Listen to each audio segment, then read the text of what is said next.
오늘 이 말씀을 중심으로 해서 성경적 제물관과 11조란 제목으로 같이 은혜를 나누겠는데요. 설교 제목을 볼 때 좀 껄끄러우시죠?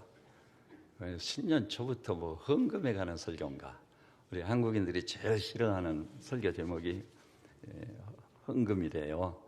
그렇지만 오늘 이 설교를 하나님 말씀을 일일이 찾아가면서 확인을 할 때 정말 하나님께서 새해를 맞이하는 나에게 주신 바 가장 은혜롭고 복된 말씀이구나. 비단 재물에 관한 말씀일 뿐만 아니라 내 삶 전체를 아우르는 놀라운 말씀이구나. 그래서 저절로 아멘으로 화답이 될 줄로 믿어 의심치 않고, 또 새해부터는 그런 수준과 그런 차원의 축복스러움이 우리 믿음의 식구들에게 넘치시기를 우리 주님의 이름으로 축원합니다. 그래서 우리 형제자매님들 인사 좀 나눕시다. 오늘 신년 둘째 주일인데 하나님께서 예비하신 말씀을 통해 최고의 은혜를 받고, 그러면 옆에 계신 분이 최고의 축복을 받읍시다. 이렇게 인사 좀 나눠주시기를 바랍니다.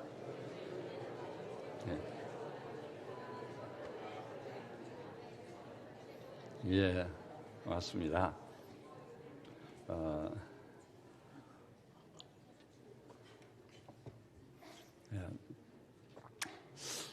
흔히 그 새해를 맞이하면 덕담을 건네죠.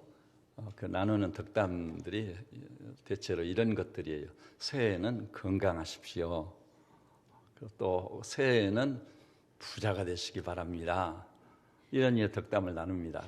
기억나시죠? 몇 해 전에 이상하게 우리나라가 갑자기 식당에 밥 먹으러 가도, 또 사람들을 만나도 부자 되세요, 이런 인사말을 나누곤 했어요. 근데 그때 저는 몹시 그것이 진짜 마음에 안 들더라고요. 부자 되세요 한다고 해서 부자가 되는 거 아니잖아요.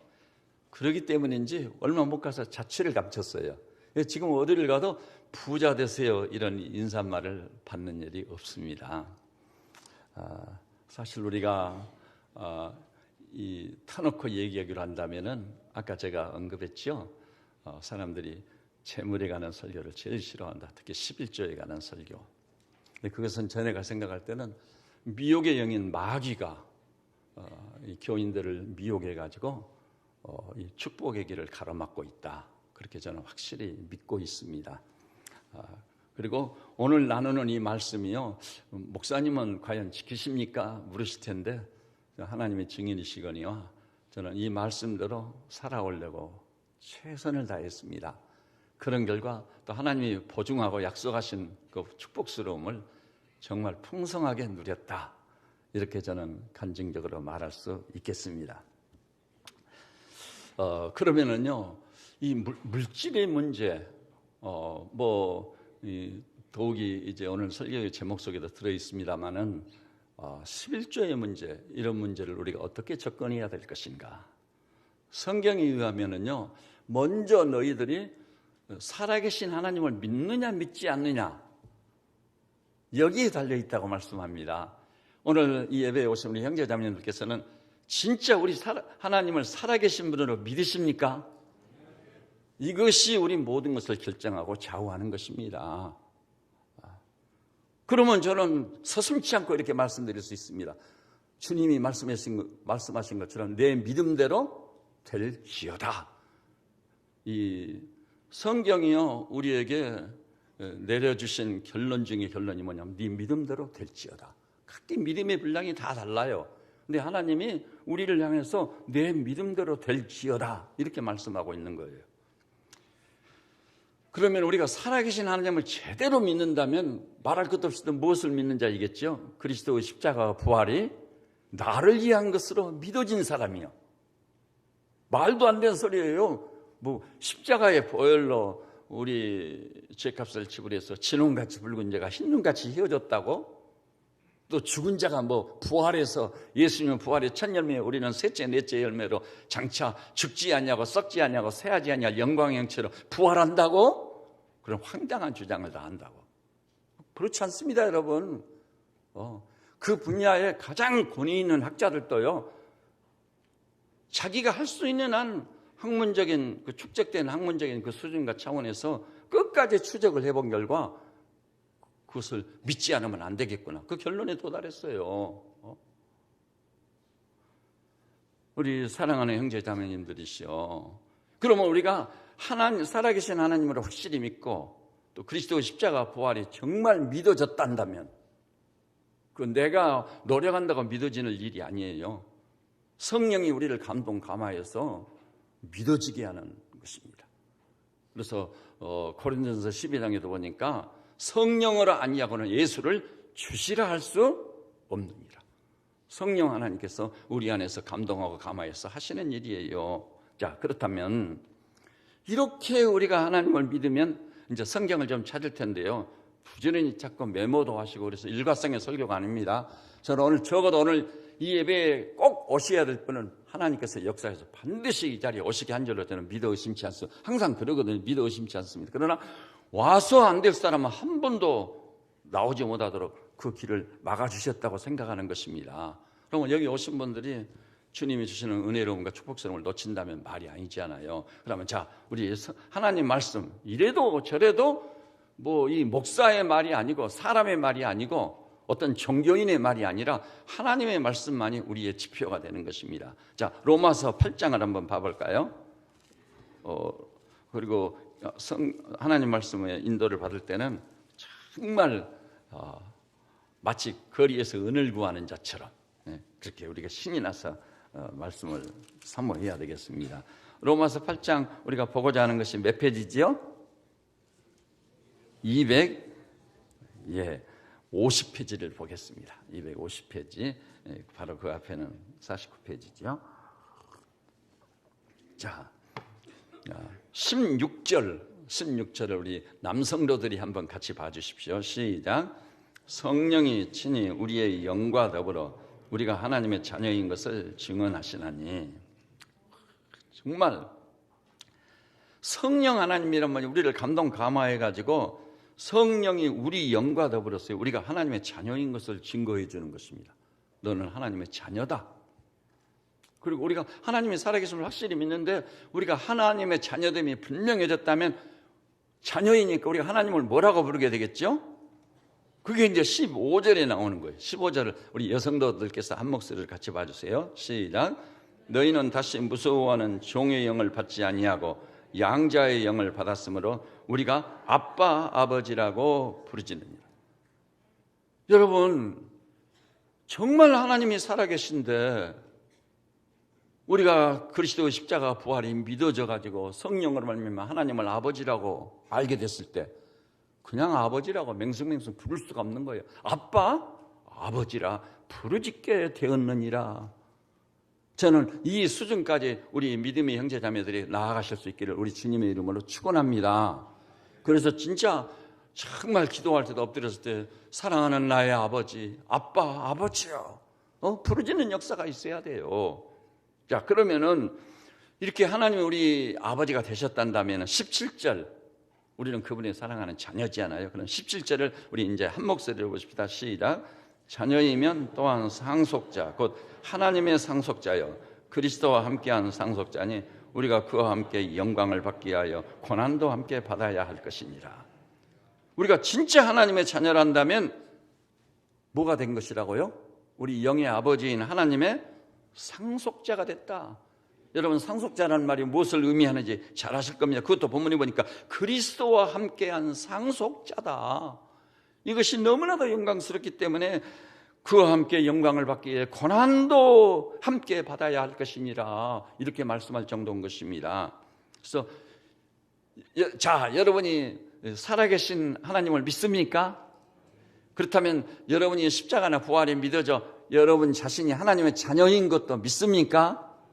그렇다면 하나님을 향해 하나님 아버지 하고 한번 불러봅시다. 시작. 하나님 아버지. 그러면 마지막 내린 결론은 뭐죠? 하나님이 나의 아버지라는 나는 상속자다. 이 상속자라는 말에 주목을 해 주십시오. 제가 예수님을 인격적으로 만난 이후로 하나님이 나의 아버지이시고 나의 상속자라는 이 사실 때문에 생각만 하면은 나를 감격시키는 말씀이었습니다. 그 다음에 이제 우리가 그분의 상속자란다면 그분이 도대체 어떤 분이신가? 그래야 상속자로서의 우리의 그 지위나 신분이 놀라움이 되지 않겠어요? 자, 그러면은 우리가 상속자인데 우리에게 상속을 해주실 하나님이 어떤 분이신지 한번 보도록 하십시다. 자, 이건 시간이 좀 걸리기 때문에 제가 어떤 말씀은 따라서 하시도록 하겠습니다. 저 학개서 2장 8절 보니까 한번 따라서 해볼까요? 은도 내 것이요 금도 내 것이요 만군의 여호와의 말이니라. 그 하나님께서 분명히 뭐라고 하셨죠? 은도 내 것이고 금도 내 것이다. 여기에 토를 달지 못하게 하기 위해서 만군의 주 여호와의 말이니라 했습니다. 그러니 이분의 상속자가 된다는 것이 얼마나 놀라운 일입니까? 근데 이번에는 이제 찾아봅시다. 시편 24편입니다. 그 말라기서라든지 그 본문은 덮지 마세요. 덮지 마시고 시편 24편 1절 구약의 800 몇 페이지죠? 네, 818페이지 24장 1절을 우리 한 목소리로 더 봅시다. 시작.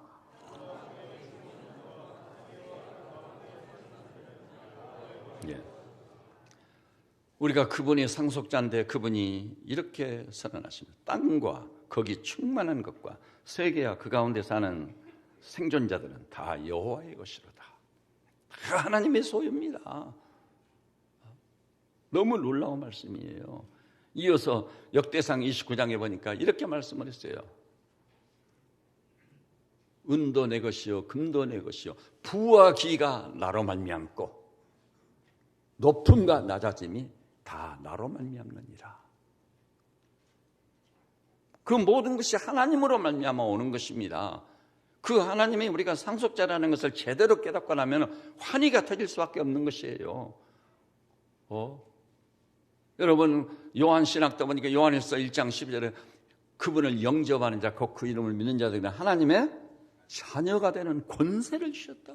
하나님의 자녀로서 권세가 놀라운 거예요. 그래서 그 하나님을 아버지라고 부르짖는 자는 진짜 우리 아버지가 은도 내 것이요 금도 내 것이요 또 땅에 이 충만한 것과 세계와 그 가운데 모든 생존자가 하나님의 것임을 알 때 와, 그분이 소유가 되네. 부와 기가 그로 말미암아요. 높고 낮아짐이 그분으로 말미암아요. 내가 그런 분의 자녀가 됐다니, 상속자가 되었다니 할렐루야, 환희의 창가가 터질 수밖에 없는 줄 아는 것입니다. 그래서 우리가 재물 문제를 놓고 어떤 11조라든지 기타 물질적인 이 민감한 문제를 놓고도 모든 것이 하나님의 소유이니 일단 출발 선상에서 우리는 하나님이 나의 아버지이심을 알고 나는 그분의 상속자이심을 신분을 확인할 때 우리는 감사와 찬송이 터질 수밖에 없는 것이에요.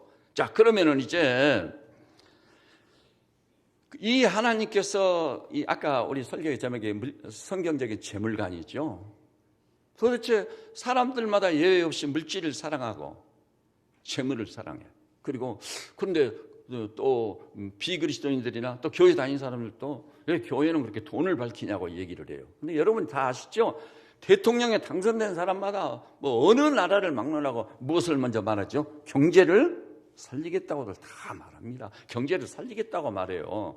그런데 그렇게 경제를 살리겠다고 약속을 했지만 마음과 뜻대로 되지 않아요. 우리 대한민국만 해도 세계 최고 수준에 있는 경제학자들이 부지기수요.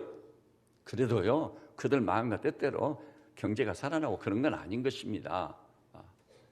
자, 그런데 이 재정의 문제를 놓고 하나님께서는 아주 명료하게 말씀을 하십니다. 성경을 통해 살아계신 하나님이 우리에게 주시는 재물 관계에 대한 말씀을, 이 말씀을 여러분 꼭 기억하셔야 됩니다. 마태복음 6장 24절, 아까 우리가 본문에서 봤죠. 이 6장 24절 첫 마디가 어떻게 시작했죠? 따라서 해볼까요? 하나님과 재물을 겸하여 섬길 수 없느니라. 이것을 로마 시대를 전제로 해야 돼요. 로마 시대는 주종의 관계가 어느 시대보다도 분명했습니다. 그런데요, 한 종이요 두 주인을 섬길 수 있습니까? 없습니까? 불가능합니다. 그러니까 재물과 하나님을 겸하여 섬긴다는 건 불가능한 거예요. 이 말씀이 이렇게 표현할 수 있어요. 오늘날 너희 섬길 자를 선택해라. 재물이냐 하나님이냐 너희 섬길 자를 선택하라는 거예요. 하나님도 섬기고 재물도 섬기고 두 가지를 동시에 주인으로 취한다는 건 불가능한 일이에요.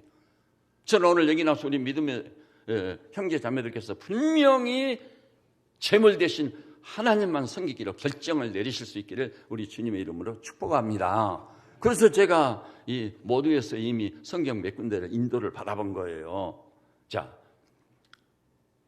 결코 하나님과 재물을 겸하여 섬길 수 없다.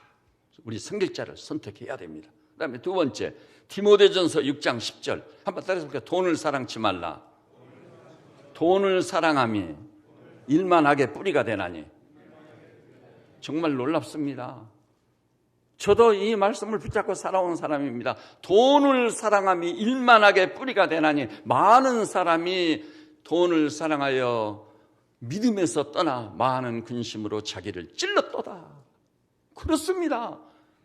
저라도요, 돈을 사랑한 대로 딱 기울어지지 않아요? 그러면 시험을 받는 거예요. 미혹을 받아. 그래서 믿음이 약화돼.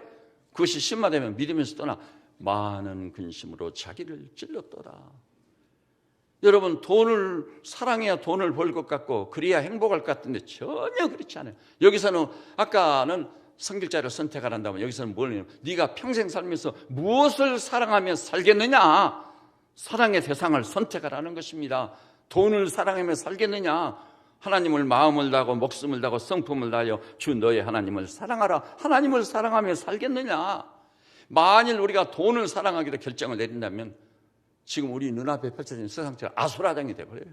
경쟁이 치열해지고 돈만 된다면 얼마든지 사기도 칠 수 있고 사람이 지나가는 게 올무도 놓을 수 있고 사람들이 마음을 싹 모아가지고 다른 사람은 돈을 벌지 못하게끔 탁 길을 가로막아 버리고 그럼 내 중에는 이제 남은 자들끼리 또 다투고 남은 자들끼리 또 경쟁을 하는 거예요. 얼마나 불행한 일입니까? 공동체 자체가 무너질 수밖에 없는 거예요. 자, 그 다음에 세 번째는요. 자, 또 한번 따라서 해볼까요? 내 보물을 하늘에 쌓아두라. 그렇습니다. 이것은요, 다른 말로 하면 돈을 어디다 쓰느냐는 거. 이 세 가지 성길자를 선택하라. 평생 무엇을 사랑하고 살 것인가. 세 번째는 하나님이 물질적인 축복을 주시면 그 돈을 어디다 쓰겠느냐 이 말입니다. 보물을 하늘에 쌓아두는 식의 삶을 살라 그 얘기인 거죠. 그러면서 하나님께서 결론적으로 말씀을 했어요. 사람이 사실은 예외 없이 행복을 추구하는 자인데 행복은 어떻게 오는 것이냐. 한번 따라서 해볼까요? 우리 주님의 말씀은 사람의 생명이 그 소유의 넉넉함에 있지 아니하리라. 이 진짜 묘미가 있는, 우리는 돈만 많으면은 하고 싶은 거 다 할 수 있으니까 사람들이 얼마나 부러워하고 나 하고 싶은 거 다 하면서 행복하게 살까? 근데 그렇지 않습니다. 사람의 생명의 행복과 그 부요함이요 소유의 넉넉함에 의해서 좌우되는 것이 아니다 그 말입니다. 그러면 여러분 무엇에 의해서 행복이 좌우될까요? 무엇에 의해서 우리의 삶의 부요함이 결정되고 좌우될까요? 돈이 많아서야 아니라는 거예요. 성경은 이렇게 말합니다. 네가 부자의 영의 지배를 받느냐 가난의 영의 지배를 받느냐. 여러분 그래서 이 디모데 후서요 6장에 전서 6장에 분명히 그랬어요. 부활해야 하는 자들은 이렇게 표현을 했습니다. 한번 따라서 해볼까요? 부활해야 하는 자들은 시험과 파멸과 올무에 빠져 멸망에 빠지게 되느니라. 이 부활해야 하는 자들, 그 죄가 아닐성 싶어. 근데 돈을 사랑하고 돈으로만 하면 행과 불행이 좌우될 거다 해서 부활해야 하는 자들은 오히려 시험에 빠지고 파멸과 올무에 빠져 멸망에 이르게 된다. 이렇게 말씀하고, 그러니까 이 부활해야 하는 마음이 딱 생겼을 경우요 두려움이 생기는 거예요. 두려움이. 이게 무슨 얘기냐면요. 부자인데도요 자꾸 더 가지려고 하는 사람들이 있어요. 제가 늘 인용했었죠. 평창동에 있는 우리나라 최고 부자 서열에 있는 분이 자기 집 들어가는 길목에요 이 손바닥보다 더 적은 구멍가게가 하나 있었어요. 거리 끼는 거예요. 그래도 우리 부자들이 사는 곳에 이 구멍가게가 무슨 짓이냐 이거. 그래서 은금을 주고라도 그것을 딱 사서 점령하려고. 부활하는 자들이 자꾸 이런 시험과 올무에 빠지는 거예요. 그럴 경우 그 마음은요, 가난의 영에 사로잡히는 거예요. 가난의 영. 돈은 많은데 가난의 영이 그를 지배하는 거예요. 다른 말로 하면 따라서 마음에 거지가 들어있다. 그래서 그냥 더 다고 잠언에도 있죠. 거머리에게는 두 딸이 있어 다고 하느니라. 제가 오래전에 잠언을 읽어가다가 그렇다. 저는 시골에서 농사꾼의 아들로 태어났기 때문에 거머리를 많이 뜯겨봤어요. 거머리는 양쪽으로 피를 뜯어 먹거든요. 다고 하는 거예요. 뭐 피에 대한 굶주림이, 아주 가난의 영이, 피에 대한 가난의 영이 거머리를 이제 지배하고 있는 거예요. 그래가지고 엄청 뜯어 먹어가지고 더 이상 뜯어 먹을 수 없을 만큼 이만한 거머리가 이렇게 두터워져 버려요. 그래서 그냥 거머리가 딱 떨어지는 거예요. 저절로 추락해 버리는 거예요. 네? 여러분, 그런데 반면에요. 자, 그 디모데후서 6장 7절 8절에 있어. 우리가 세상에 아무것도 가지고 온 것이 없으며 또한 아무것도 가지고 가지 못하리니 우리가 먹을 것과 입을 것이 있은즉 족한 줄로 알라. 먹을 것과 입을 것이 있는 것으로 족한 줄로 알고 나는 부자다. 나는 여유로운 사람이다. 하나님 은혜가 내게 넘쳤다. 이 사람은요, 실질적으로 돈은 없지만 뭐가 있는 거예요? 뭐가 그를 지배하는 거예요? 부자의 영이 그를 지배하는 거예요. 그래서 고린도서를 통해 사도 바울이 말해서 따라서 해볼까요? 가난한 자 같으나 부요한 자요. 저는 우리 교우들이 일단은 그렇게 되시기를 우리 주님의 이름으로 축복합니다. 그러면은요, 이제 하나님께서 축복을 주시기 시작할 조짐인 거예요, 그게. 예? 여러분은 부자의 영의 지배를 받습니까? 가난한 자나 부유한 자나 더 가지고 싶어서 그 난리에 족한 줄로 알지를 못해. 그럴 경우 그는 가난의 영이 그를 지배해버리는 거예요. 반면에요, 자기 있는 것을 족한 줄로 알고 하나님 이 주신 은혜도 족합니다. 충분합니다. 감사합니다. 찬송합니다. 이 사람은 가난한 자 같으나 부유한 자요. 부자의 영을 받아버린 거예요. 저는 우리 온 교우들이 가난의 영을 굿바이 해버리고 부자의 영의 지배를 받는 형제 자매님들 되시기를 우리 주님의 이름으로 축복합니다. 자, 이렇게 되면은요, 너무 놀라운 이제 일이 벌어지는데, 그 다음 두 번째 단계로, 그럼 이런 사람들을 하나님께서 부를 주시기 시작해요. 왜냐하면 부를 감당할 만한 기초 작업이 되어버렸거든요. 기초 작업. 이 사람한테는 부를 줘도 하나님의 영광을 선포하고 어려운 이웃을 끌어안고 더불어 살고자 하는 사람이 틀림없다. 하나님이 그것을 딱 인정하시면 그때부터는 하나님께서 은혜와 복을 주시기를 시작하는 거예요. 그래서 이제는 돈을 어떻게 버느냐. 사실 그렇게 표현하면 잘못됐고요. 돈은 어떻게 모아지는가. 내가 돈을 벌겠다고 몸부림을 쳐도 될 일이 아니에요. 돈은 하나님의 은혜와 복을 주심으로 모아지는 것이다. 그 점을 전제해야 되겠습니다. 자, 먼저요, 부정적인 차원을 알아야 돼요. 구약의 선지서를 통해서, 잠언을 통해서 분명히 경고를 받은 게 있어요.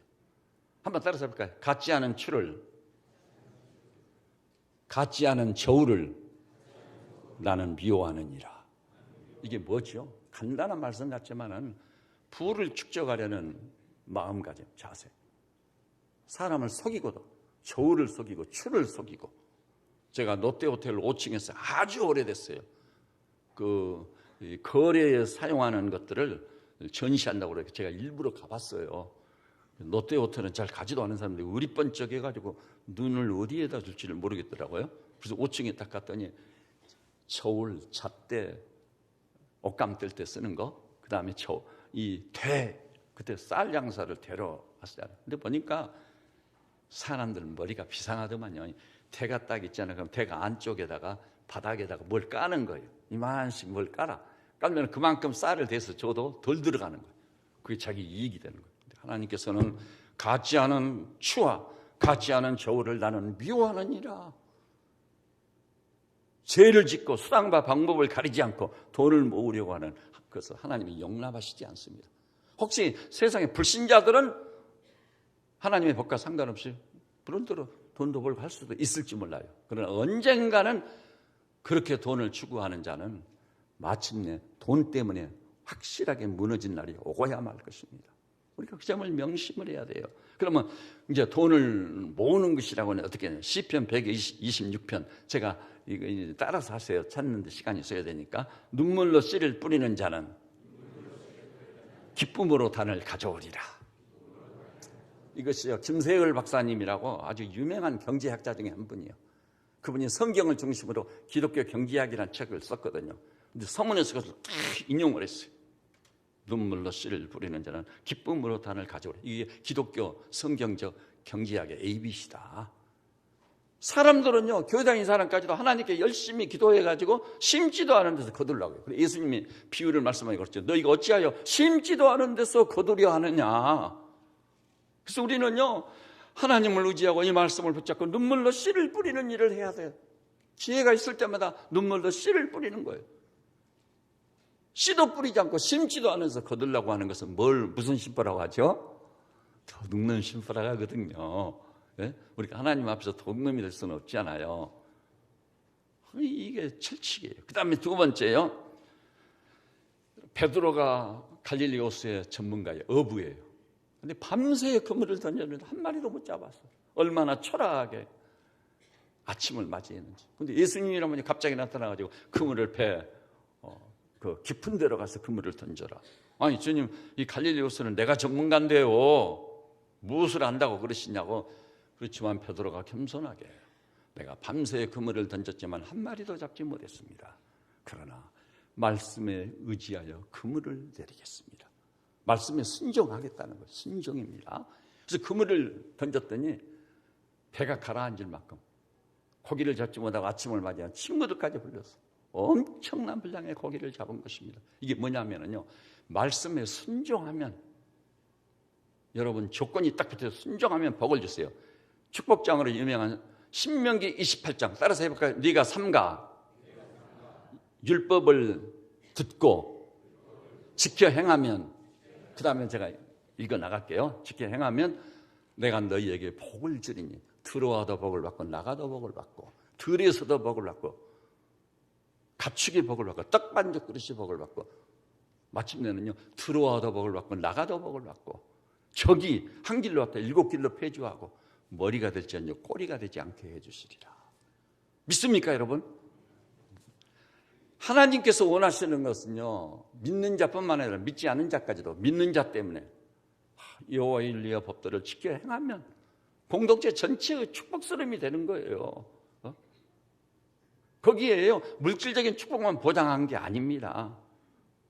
가축도 또 그것뿐만이 아니고 머리가 될지언정 꼬리가 되지 않게 해주고 또 꾸어질지언정 꾸이지 아니하며 적이 한 길로 왔다 7길로 도제해버려 전쟁의 승리입니다. 이 얼마나 놀라운 축복스러움입니까?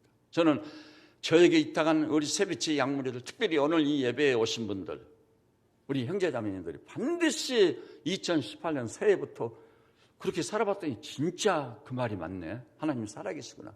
그런 놀라운 삶을 체험하고 경험하며 사시기를 우리 주님의 이름으로 축복합니다. 그러나 그것은 하나님께 대한 전폭적인 신뢰가 없이는 불가능한 거예요. 불가능해요. 그 다음에요, 아까 우리가 봤던 마태복음 6장 말씀 있죠. 그 말씀 맨 마지막 여러분 같이 한 목소리를 읽기 전에 읽었던 말씀 따라서 해볼까요? 너희는 먼저 그의 나라와 그의 의를 구하라. 그리하면 이 모든 것을 너희에게 더하시리라. 할렐루야입니다. 하나님이 오르십니다. 하나님을 향해 돈 주세요, 축복 주세요, 목적을 달성해 주세요. 그러면 사람도 볼 때 좀 이기적인 사람이다. 자기 목적만 달성하려고 극단적인 이기주의자. 하나님 모르시겠어요? 근데 그가 하나님의 거룩하심과 그분의 거룩한 나라와 그의 의를 항상 먼저 우선순위를 거기에 두는 거예요. 그러면 하나님께서 그가 구하지 않은 그 모든 것을 너희에게 더하시리라.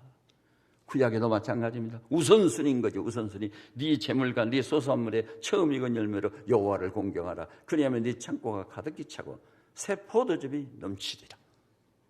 삶의 우선순위를 여기 둬야만 되는 것입니다.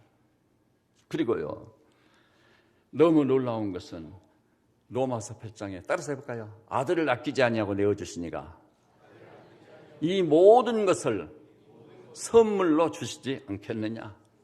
할렐루야입니다. 너무나 감사할 일입니다.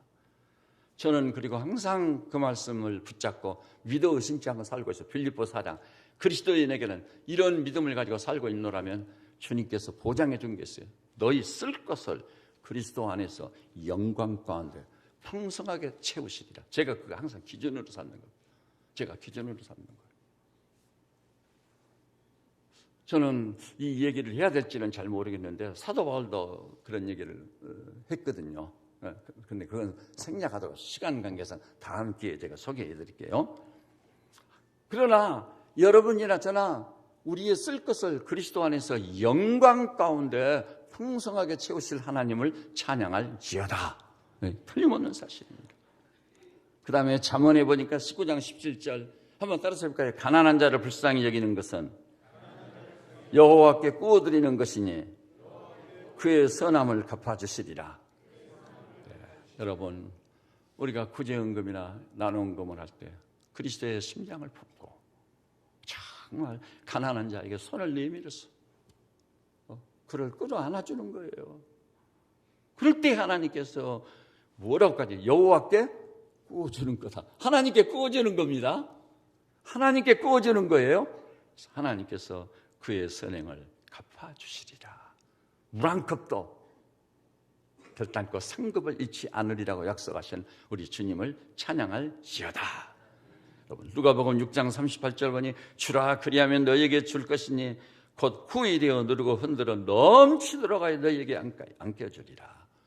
다만요, 이렇게 예물을 드릴 때 우리 마음가짐, 우리 믿음, 우리 자세는 어떻게 하냐. 고린도후서 9장 7절로 8절 그랬어요. 따라서 해볼까요? 각각 그 마음에 정한 대로 할 것이요 인색함으로나 억지로 하지 말지니 하나님은 즐겨내는 자를 사랑하시느니라.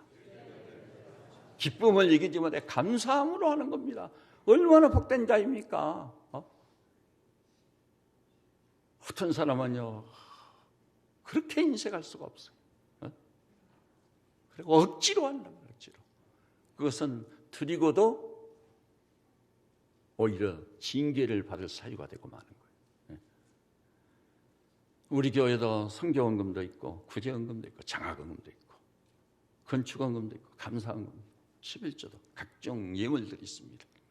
이 예물을 드릴 때마다 인색하지 말고 억지로 드리지 말고 감사함으로 기쁨을 이기지 못해 드리셔서 하나님의 영광을 보시고 하나님께서 물 한 컵까지 상급을 잃지 않으리라고 약속하셨는데 하늘문을 여시고 하나님이 부어주시는 한량없이 크신 은혜를 받는 우리 성도들 다 되시기를 우리 주님의 이름으로 축복합니다. 그러면 이제 마지막으로 11조의 규례에 대해서 아주 간략하게 생각하려고 합니다. 그리 가볼까요? 말라기서는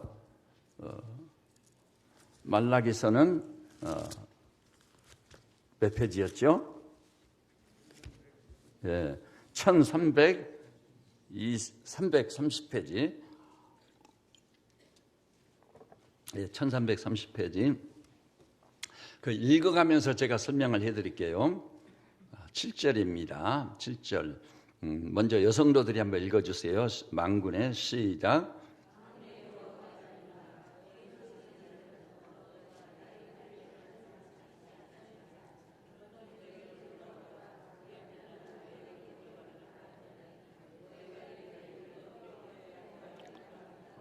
하나님의 백성이 이스라엘이 여호와를 떠난 거예요.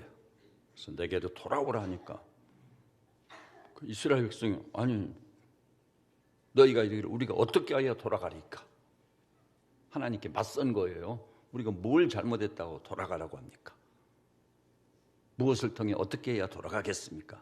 그러니까 8절 우리 남성들이 한 목소리를 같이 봐주세요. 시작.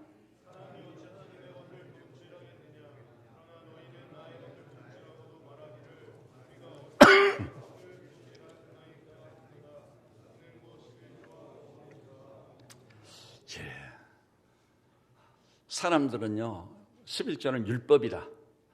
율법 시대가 지나갔고 예수님이 율법의 종지부를 찍었으니까 11조는 드릴 필요가 없다. 그렇지 않습니다. 율법은 모세로 말미암아 주어졌다고 분명히 말씀하고 있죠. 근데 11조는 언제부터 있었죠? 모세가 출애굽하기 500년 전, 모세는 1400년대 사람인데 아브라함은 BC 1900년대 사람이에요. 그 500년 전 사람이에요. 모세를 통해 율법이 주어지기 전 500년 전에 아브라함이 살레망 하나님의 제사장한테요 11조를 드렸어요. 야곱도요 이렇게 해주시면 내가 10의 1을 구별해서 드리겠습니다. 맹세를 했어요. 그리고 성경학자들이요, 여러분이 잘 아시지만 가인과 아벨이 있잖아요. 아벨이 더 나은 제사를 드리면 하나님께 연락됐다고 그랬어요. 더 나은 제사가 뭐냐 했을 때 아버지 아담에게 배워서 아벨이 10의 1 이상을 드린 것으로 판단하고 있어요. 그래서 더 나은 제사라고 한 것으로 보고 있어요. 그래서 하나님께 연락이 된 거예요. 그래서 율법이 아닙니다.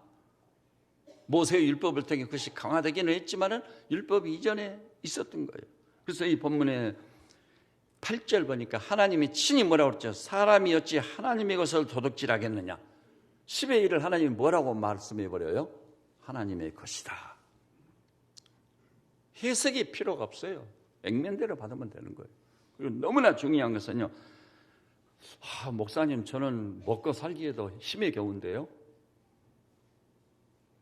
여러분 저도요 정말 어려운 시절을 많이 지났어요. 참으로 어려운 시절을 많이 지났어요. 우리가 개척교회 할 때는 사람들이 그러거든요. 끼니가 간대 없는 사람이라고. 참으로 어렵고 힘든 고비를 수없이 지났습니다. 그러나 하나님께서 말씀합니다. 생활이 공공하든 부하든 간에 10의 1은 하나님의 것이다. 그것이 뭔 얘기냐? 하나님의 것이란 말이 무슨 말이냐면요, 네 생명도 하나님의 것이고 네 소유 전체가 하나님. 아까 그랬죠. 이 땅에 충만한 것과 거기 생존하고 있는 모든 존재가 다 하나님의 것이니라. 모든 것이 하나님의 것이라는 신앙 고백의 의미인 겁니다. 11절을 드리면서 10의 1만 하나님의 것이라고 하는 것이 아니라 나의 소유, 나의 생명까지 다 하나님의 소유입니다. 그리고 하나님께서 구는 네가 내 뜻을 따라 집행을 하고 일은 내 것이므로 내게 바쳐라. 10 중에 하나만 구하시는 하나님이신 것입니다. 그래서 이건 하나님의 것이다. 그것을 드리지 않았을 경우 도둑질 하겠느냐 이렇게 표현을 하고 있어요. 그러나 너희는 나의 것을 도둑질하고도 말하기를 우리가 어떻게 주의 것을 도둑질했습니까 하는도다. 그것을 딱 밝혀서 그건 11조와 헌물이다. 우리 교회에 11조가 있고 봉헌물이 따로 있지 않아요. 그래서 9절에 너희 곧 온 나라가 나의 것을 도둑질하였으면 너희가 저주를 받았느니라. 그때 이스라엘이요 저주와에 놓였었거든요. 왜 이렇게 안 되는지 이유를 몰라. 메뚜기가 다 먹어버리고 그 다음에 농사 잘 지어서 수확을 거둘 사이에 원수들이 침략해 다 걷어가버리고 이게 어떻게 된 거냐. 그것은 온 나라가 나의 것을 도둑질하였으므로 너희가 저주를 받았다. 이 나라가 정말 어려울 때요, 힘들 때 교회 다니는 하나님의 종들이 최선을 다해 11절에 그 어려운 11절을 그때 산업화 과정을 거치면서 한강의 기적을 창출했고 이웃끼리 서로 사랑하며 나누며 기쁨이 충만했던 것입니다. 그런데 지금에 와가지고는 교회도요 11절을 잘 드리지 않아요. 왜 그러냐? 10절을 우리 한 목소리로 한번 보십시다. 10절을 주의해서 보세요. 시작. 만군의 여호와가 이르노라 너희의 온전한 11절을 창고에 들여 나의 집에 양식이 있게 하고 그것으로 나를 시험하여 내가 하늘문을 열고 너희에게 복을 쌓을 것이 없도록 붙지 아니하나 보라. 하나님께서 원하시는 것은 온전한 11조였습니다. 그리스도인은 정말 의연하고 당당해야 돼요. 온전한 11조를 드려야 돼. 하나님을 속여가지고는 드리고도 오히려 징계를 받을 사유가 되고 마는 거예요. 온전한 11조를 창고에 들여. 자, 이렇게 했을 경우 아까 하나님 말씀에 불순종했을 때는 온 나라가 저주를 받았잖아요. 이 경우는 어떤 축복을 준다고 그랬죠? 나의 집에 양식이 있게 주의 창고를 차고 넘치게 하면 그것으로 나를 시험하여. 자, 첫째는 어떤 복을 주신다고 그랬죠? 내가 하늘문을 열겠다. 이런 것을 믿지 못하게 미혹하는 세력이 흑암의 세력, 사탄의 세력, 내 마음에 그 사탄의 음성이 들려오거든요. 하늘문을 열어주신다. 하늘문은 아무에게나 열어주시는 게 아니에요. 사람이 거부할 수 없는 놀라운 은혜와 축복을 주시기 위해서 하늘문을 열어주시는 거예요. 그 다음에 너희에게 복을 쌓을 것이 없도록 붙지 않아 보라. 참으로 놀라운 축복을 약속하고 있어요.